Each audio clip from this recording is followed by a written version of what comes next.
പാർലമെന്റിന്റെ ഇരുസഭകളിലും പ്രതിപക്ഷ ബഹളം, കർഷക പ്രക്ഷോഭം, മണിപ്പൂർ സംഘർഷം ഉൾപ്പെടെയുള്ള വിഷയങ്ങളിലെ അടിയന്തര പ്രമേയ നോട്ടീസ് തള്ളിയത് ബഹളത്തിനിടയാക്കിയതിന് പിന്നാലെയാണ് സംഭവം. ബൽറാം നെടുങ്ങാടി വിവരങ്ങളുമായി. ബൽറാം, എന്താണ് ഇപ്പോൾ പാർലമെന്റിൽ സംഭവിക്കുന്നത്? പ്രതിപക്ഷ ബഹളം തുടരുകയാണോ?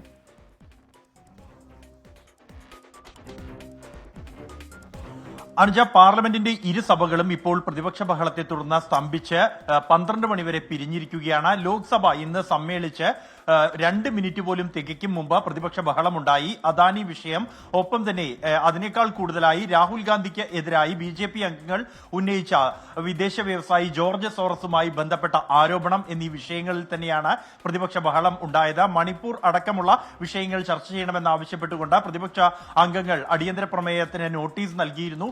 ഈ വിഷയങ്ങളെല്ലാം തന്നെ പ്രതിപക്ഷം ആയുധമാക്കുകയാണ് ലോക്സഭയിൽ. അതേസമയം രാജ്യസഭയിലാകട്ടെ ഇന്ന് ഭരണ പ്രതിപക്ഷ ഏറ്റുമുട്ടൽ ആണ് ഉണ്ടായത്. 2 കൂട്ടരും ബഹളം ഉയർത്തി.